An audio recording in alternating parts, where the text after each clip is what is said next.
E aí, seus mangazentos, olha aqui o que nós trazemos hoje. Akira. O Akira é a minha segunda recomendação de seinen mangá. Por que eu estou trazendo o Akira, super famoso, né? Principalmente aqui no Brasil, creio eu, por causa do anime, certo?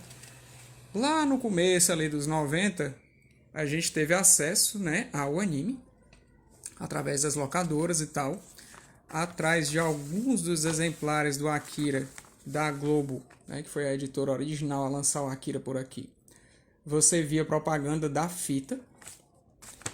Acredito eu que ele também passou em alguns cinemas, não sei dizer com certeza, eu era criança nesse tempo aqui. E aí o que acontece? O Akira é a história de outras pessoas que não do Akira, né? Quem já assistiu, quem já leu, já deve ter reparado que pouco ou nada você sabe do Akira. Você vê das pessoas que estão ali próximas dele, né? Ou que foram próximas dele.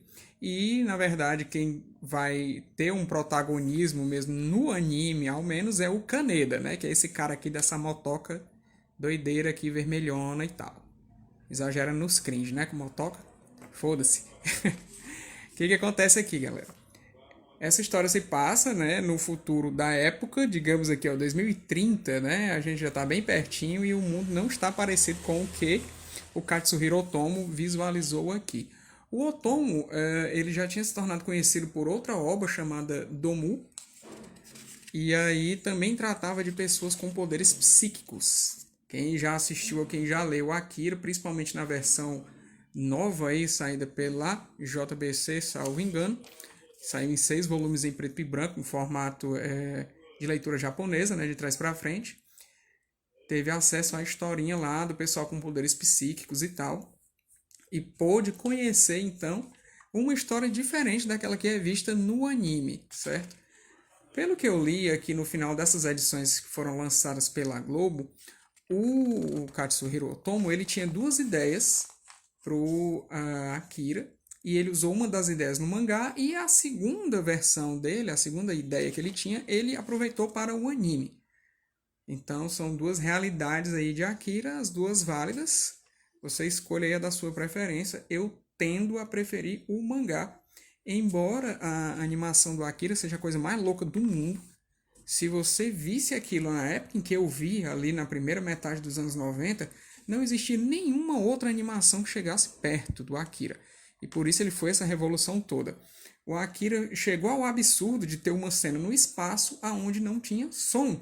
Né? O som não se propaga no vácuo do espaço. Então, aquilo ali foi uma coisa de louco para quem assistiu. A gente ficou assim embasbacado com a perfeição da animação, da beleza dos movimentos, dos bonecos, dos detalhes e tal. Fora que a história era muito interessante, muito doida, até complicada para a galerinha ali, né? Eu com talvez meus 14, 15 anos de idade entender, né? Tá aqui esses adolescentes aqui, amigos do Canedo. Pra quem não sabe como eu sou mais ou menos do tamanho desse bonitinho aqui, ó. Né? E gosto muito de mangás e de animes e tal. Então o Akira ele foi realmente uma coisa muito revolucionária. Talvez quem pegou ele agora, principalmente vocês mais novinhos aí, não tenha achado, talvez, né? Tudo isso. Mas, como eu disse, você tem que pensar nas coisas dentro do período de tempo em que elas foram lançadas. E no tempo em que o Akira foi lançado, não tinha nada como ele, nem mangá, nem anime, pelo menos em nível de Brasil. Né? Ele chegou no Ocidente através da Marvel Comics, nos Estados Unidos, e lá ele recebeu o tratamento bizarro de ser espelhado. O que é isso? Né? Você está lendo ele como lê uma história ocidental, né? Da esquerda para a direita, sendo que o mangá originalmente é o contrário, certo? Da direita para a esquerda, para quem não tiver familiaridade com a coisa. Então isso gera algumas coisas estranhas, como corações do lado direito. Existem algumas cenas onde tem tiro no coração e você vai ver, né, o cara botando a mão lá no peito do lado direito, o coração explodindo e tal. Então gera algumas coisinhas bizarras, né? Todos os personagens são canhotos, ou quase todos. E normalmente não é assim que são, né, as coisas, as pessoas e tal. E teve uma coisa que eu achei legal, que foi o tratamento de cor do Steve Olive. O tratamento de colorização por computador na época era novidade. Estava vindo ali junto com a Image Comics, né, a editora lá do super-heróis clones da Marvel e da DC, mas que tinha um ou outro lapso de originalidade. E a coisa mais destaque da época era realmente as cores. E o Steve Olive, que é o colorista dessa versão do Akira, também é o colorista do Spawn, ou Spawn, e você vê o crescimento dele junto com a história. Eu gostei do Akira mangá bastante, eu li em scan. Essas edições que eu tenho aqui, eu comprei a coleção de 2 pedaços para a tela completa, a versão da Globo, certo? 38 edições. E hoje em dia você tem a versãozinha, né, do mangá e tal. Qual que eu prefiro? Cara, eu prefiro ler Akira, seja como for. Mangá, scan, versão americana, que é essa aqui. Você vê, ó, as onomatopeias, elas foram traduzidas, né, para o inglês. Inclusive balões, tem balões coloridos. No início você vê uma corzinha ainda original japonesa, né, que eles têm aquele costume de iniciar as coisas com cor e depois entrar o preto e branco. Então essas primeiras aqui é nítido. Se você for olhar, aqui não é cor do Steve Olive, certo? Isso aqui é cor original japonesa. E aí depois você passa, certo, para a paletazinha mais simples do Olive. Até aqui ainda é o originalzinho. Aí chegou por aqui, ó. Ainda chegou aqui, pronto. Começa a mudar. Já dá para você notar que o colorido é mais simples, ó. Bem mais simples, mas é um colorido bastante bom. Então, assim, o negócio é você ler Akira, gente, seja em que formato for, porque é realmente uma história que ela foi pivô de muita coisa e influencia coisas, inclusive nos dias de hoje. É bastante violento, para quem gosta disso, é bastante interessante, a história é complexa. O Otomo levou alguns anos para terminar, porque ele também era diretamente envolvido com a produção do anime, então foi longo o processo para terminar. A Globo lançou até mais ou menos a edição 31 por aqui, 30, 31, e teve que interromper porque a própria Marvel não tinha terminado de republicar lá por conta de o Otomo não haver terminado o mangá ainda. Ele começou nos anos 80, terminou nos anos 90.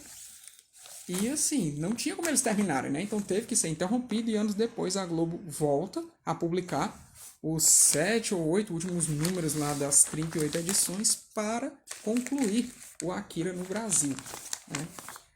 Aí tem essas capinhas também um pouco estranhas, nem todas são muito felizes as capas, às vezes eles misturam cenas que não tem muito a ver para gerar uma capa. Algumas são boas, essa capa aqui é uma das que eu acho mais legais, ó. Bem interessantes mesmo.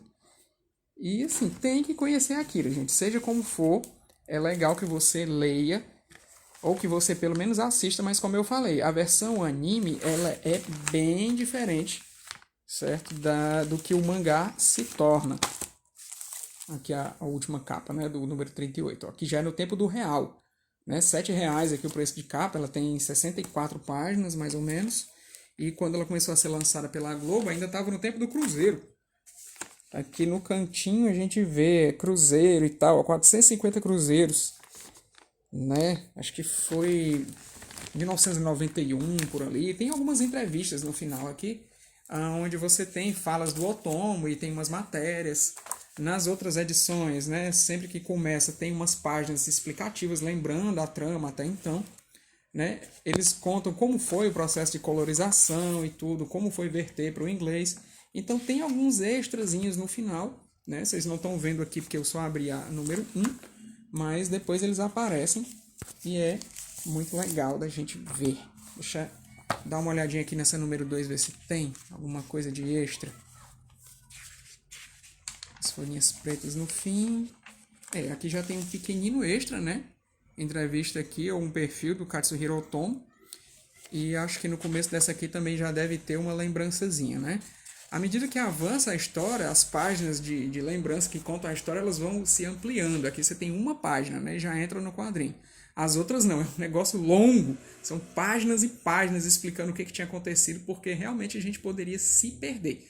Então, nesse ponto, é muito bom você ter as 6 edições do mangá da JBC, porque ali você tem umas 500, 600 páginas de mangá de uma vez só. Você pode olhar de novo, é fácil para você se achar novamente, né? Não sei se tem as páginas explicativas, eu não tenho a outra versão, certo? Aqui é um negócio bem carinho e eu não gosto muito de ter material repetido, vocês sabem. Então é isso, minha gente, vou ficando por aqui.